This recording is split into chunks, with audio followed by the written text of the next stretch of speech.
The Other Self.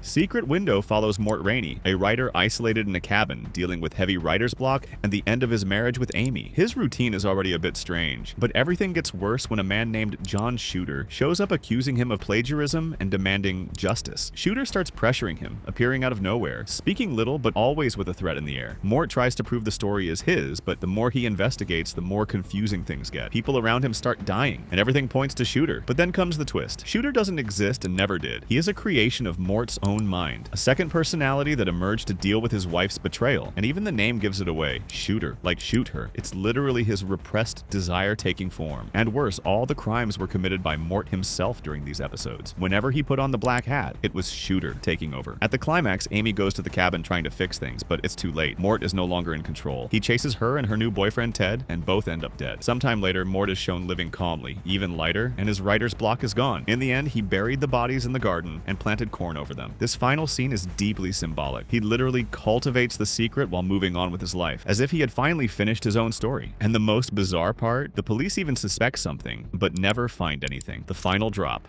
The Descent Part 2 picks up right where the chaos of the first movie left off. Sarah, the only known survivor, is forced to return to the cave with a rescue team, including Officer Rios. The goal is to find possible survivors, but in reality it's just an excuse to throw more people into that hell full of creatures. Down there, everything falls apart quickly. The group gets wiped out one by one as the crawlers keep attacking non-stop. In the middle of it all, Sarah is completely changed by the trauma. More aggressive, more instinctive, almost on the edge of sanity. In one of the most intense moments, she runs into Juno again, and the encounter ends fatally. In the end, only Sarah and a Rios are left. After a brutal struggle, they manage to reach the cave exit. It feels like that classic moment of relief. Finally, it's over, but it's not. Sarah decides to stay behind. She starts screaming and drawing the creature's attention, pulling everything toward herself. The idea is to distract them so Rios can escape, and it works. Rios gets out of the cave and runs free through the forest, but then comes the final blow. Who did it? Old Ed, the guy who helped the team at the beginning, running the mine system like just another local worker. And the worst part, he's not helping anyone. He drags Rios back and throws her into the cave entrance, delivering her straight to the crawlers. This ending frustrated a lot of people because it completely changes the tone of the movie, suggesting that the locals already knew about the creatures, and worse, lived with them by feeding them. The confession.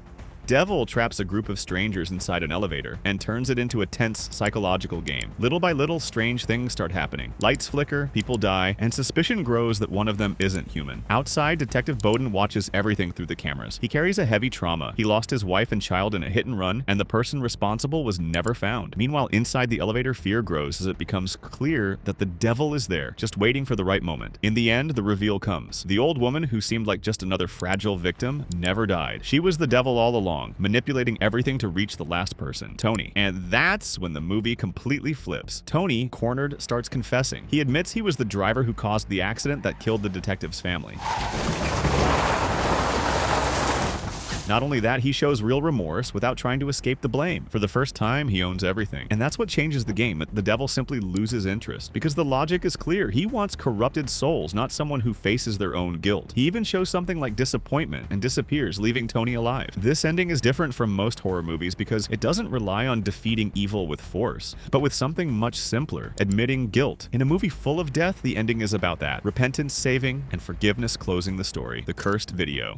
Truth or Dare takes that innocent game and turns it into a deadly cycle controlled by an entity called Gallows. The story follows Olivia and her best friend Marky, who get involved after a trip to Mexico. What seemed like harmless fun turns into an endless cycle. Either you complete the challenge or you die. It sounds insane, but the game is real. Don't tell the truth or you die. Do the dare or you die. In the end, everything comes down to the two of them desperately trying to break the game. They go back to Mexico with Lucas to try to trap the demon inside an urn using a ritual. It seems like the classic solution, but everything goes wrong. In the middle of it, Lucas is forced to choose Dare and ends up dying, destroying any chance of the plan working. Now only Olivia and Marky are left, and then comes the worst part. The game doesn't end until everyone dies, so there's no winning, only delaying. That's when the movie plays its final card, and a lot of people hate it. Olivia has an idea: if more people join the game, it'll take longer for their turn to come. So she records a YouTube video explaining everything, and at the end, she asks the question. You. Truth or dare? Done. Anyone who watches it is now part of the game. She basically spreads the curse to the entire world to save herself. Is it selfish? Completely. But within the movie's logic, it makes sense. The gallows. This movie takes place inside a school revolving around a cursed play. Reese, an ordinary guy trying to impress Cassidy, breaks into the school at night with Ryan and Pfeiffer to sabotage the set of the play The Gallows. The problem? The spirit of Charlie Grimmill, a student who died by hanging in 1993 during the original performance, is still there and starts hunting everyone.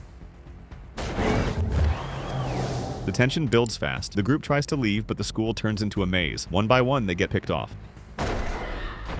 In the end, only Reese and Pfeiffer are left, who until then seemed like just another desperate victim trying to survive. But then comes the twist. Pfeiffer isn't there by accident. She's the daughter of Charlie Grimmill and Alexis Joyce, his girlfriend at the time. In other words, everything was planned. The idea was to lure someone connected to the people responsible for Charlie's death to complete some kind of ritual, and Reese is exactly that piece. Thinking he's saving Pfeiffer, Reese climbs onto the stage and accepts his fate. He puts the rope around his neck, and the spirit finishes what it started years earlier. But there's no heroic sacrifice here. This is exactly what they wanted. Pfeiffer takes a bow on stage, and her mother appears in the audience, applauding. That's when the movie reveals the full plan. The final scene ends with the police entering Pfeiffer and Alexis's house and finding both of them sitting there watching Charlie's videos. Right after that, his spirit appears and kills the officer. This ending divided a lot of people, mainly because it feels like a twist thrown in without enough build-up to support the impact. The experiment. In Splice, we follow Clive and Elsa, two scientists who decide to combine human and animal DNA and create Drain, a hybrid creature that grows quickly and develops increasingly unpredictable behavior. At first, Dren almost feels like a daughter. Elsa forms a strong bond, while Clive becomes more distant. But as she evolves, everything spirals out of control. Dren goes through bizarre physical changes until reaching the strangest point. She mutates and changes sex. Now in a male form, Dren becomes aggressive and dominant. Things were already uncomfortable before, but now it turns into pure chaos. During a confrontation in the forest, Dren assaults Elsa in a way the film makes disturbingly clear. Clive tries to intervene, but ends up dead. After that, Elsa manages to kill Dren, but that's not the end. The movie saves something even more disturbing. Elsa appears pregnant, and it's not a normal pregnancy. It's a direct consequence of what happened with Dren. Even so, instead of ending everything, she agrees to a deal with the company behind the research to continue the pregnancy. Yes, after everything, the experiment continues. This ending divided audiences a lot because it completely abandons any ethical limits. There's no redemption, no lesson, just the idea that scientific ambition outweighs any consequence. The invisible killer. High Tension starts as a straight-to-the-point slasher. Marie goes to spend time at her friend Alex's house in the countryside, looking for peace. But the night turns into a nightmare when a killer invades and starts slaughtering everyone.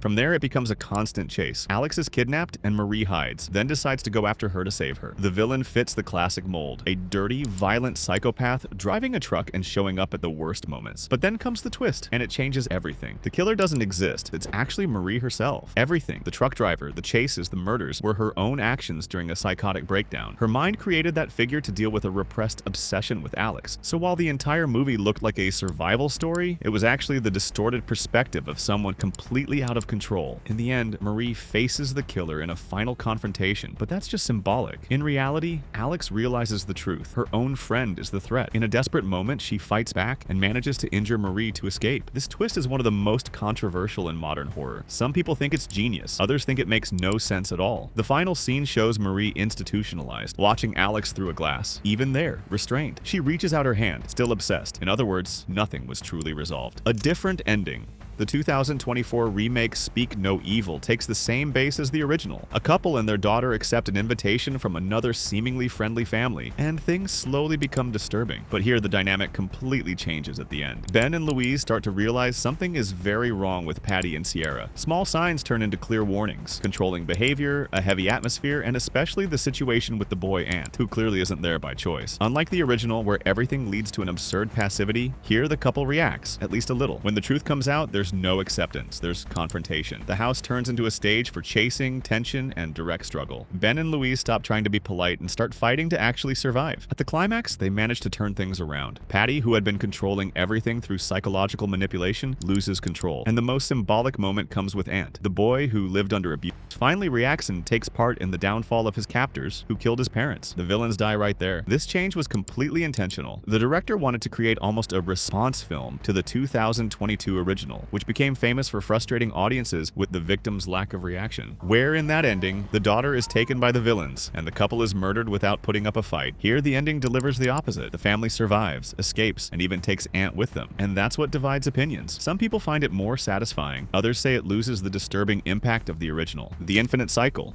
Mother starts off strange and ends completely out of control. We follow a woman living in an isolated house with her husband, a highly idolized writer. Little by little, strangers start showing up, invading the space, and what was just discomfort turns into total chaos. By the end, the situation is turned into a full-blown war inside the house. Even so, Mother manages to give birth and tries to protect the baby at all costs. She knows that Crowd can't be trusted, and she's right, but it only takes one moment of exhaustion. The husband takes the baby and hands it over to the Crowd, and then comes one of the most disturbing scenes in the movie. The child dies right there among the people, and what happens next is treated almost like a collective ritual. After that, Mother completely breaks. With no way out, she goes down to the basement and triggers an explosion that destroys everything. The house, the people, everything turns to ash. But it doesn't end. The husband survives. Completely intact, he finds Mother still alive, barely holding on, and asks for one last thing, her love. Even after everything, she gives it to him. He rips out her heart, which turns into a crystal. That crystal is the same object seen at the beginning of the movie, closing the cycle. He places the crystal back, and the house simply rebuilds itself. And in the end, a new woman wakes up in the bed, meaning everything is about to happen all over again. According to the director himself, the husband represents God, Mother represents nature, and the intruders represent humanity. A movie that's really hard to understand. The Big Deception. The village revolves around a community isolated in the middle of the woods, where everyone lives under strict rules imposed by the elders. A group of leaders known as the Elders, who control the village and keep everyone away from the outside world through a single threat. Mysterious creatures called Those We Don't Speak Of. Within this setting, we follow Ivy, a blind young woman, and Lucius, one of the few residents who begins to question this isolation and believes there is something beyond it. Everything changes when Lucius is seriously injured, and for the first time, a problem arises that the village can't solve on its own. He needs medicine that only exists outside that place. That's when Ivy takes the risk. Even without being able to see, she decides to cross the forbidden woods to try to save his life, completely breaking rules that have been followed for generations. Before she leaves, her father, one of the village leaders, reveals the first big truth. The creatures aren't real. Everything was created by the elders as a form of control, a manufactured fear to stop anyone from leaving and discovering what really exists beyond the forest. But the film saves the biggest twist. When Ivy finally crosses the woods, she doesn't find an ancient world. She finds the present. Roads, cars, a guard. The village had always been hidden inside a modern reserve, created by a group of wealthy people who fled real-world violence to live in this utopia. This idea of using fear as a tool of control is the heart of the film, more than the horror itself. And the ending is the heaviest part. Even knowing the truth, the elders decide to keep the lie. They use Noah's death, disguised as a creature, as proof that the monsters are real. In other words, nothing changes, and the village continues living trapped in a lie. The Broken Mirror. In Last Night in Soho, we follow Eloise, a fashion student who moves to London and starts having strange visions of the 1960s, living the life of Sandy, an ambitious young woman who wants to be a singer. At first, it even feels magical, but it quickly turns disturbing. In the visions, Sandy meets Jack, a man full of promises who actually just uses her. Little by little, Eloise realizes that fantasy is a trap. Sandy is exploited, trapped in a cycle with multiple men, and things get darker and darker. At the same time, Eloise starts being haunted by faceless male figures, which only increases the tension. That was quick. Then comes the twist. Eloise discovers that Sandy didn't die like it seemed. She actually survived and became the landlord of the apartment, Miss Collins. And the heaviest part, Sandy fought back. Instead of being just a victim, she killed several of those men over time and hid their bodies inside the house. Those ghosts haunting Eloise? They weren't villains, they were victims trying to be found. At the climax, Miss Collins tries to kill Eloise. Everything turns into chaos inside the house. A fire starts, and even with the chance to escape, Collins decides to stay. She accepts her end there, surrounded by the memories she built. Eloise survives and eventually finishes her fashion course, even creating a collection inspired by Sandy. And the final scene shows her seeing Sandy's reflection in the mirror. Many people criticize this ending because it shifts the perception of the character too abruptly, almost trying to balance victim and killer at the same time, which divides opinions. It wasn't a coincidence. Signs follows Graham Hess, a former pastor who lost his faith after the tragic death of his wife. He lives with his children and his brother Merrill on a farm where strange signs begin to appear, suggesting a possible alien invasion. In the end, the chaos reaches inside the house itself. An alien invades and takes Morgan hostage, and that's when all those coincidences start to connect in an almost absurd way. Graham remembers his wife's last words before she died when she told Merrill to swing away. Kill Meryl, swing away. Something that seemed meaningless until now. He tells Merrill to use the baseball bat. Meryl, Swing away. And at the same time, several glasses of water scattered around the house, left there by his daughter Bo, who had a habit of not drinking water, start falling during the struggle. That's when the reveal comes. Water is lethal to the aliens. Many people still criticize this, questioning why a species would invade a planet full of water if it's their weakness. With the water burning the creature, Meryl manages to defeat it, saving Morgan. Or at least it seemed like it, because the alien had already released a poisonous gas into the boy. But even that becomes part of the puzzle. Because Morgan has asthma, his airways were closed, preventing the poison from entering. In the end, everything that seemed random, the wife's death, the son's asthma, the glasses of water, actually saved the family. And that's why the movie ends with Graham putting his pastor collar back on. Because to him, those weren't coincidences, they were signs. On screen, there's a video where we show some horror movies you won't believe exist. Click and watch. See you there.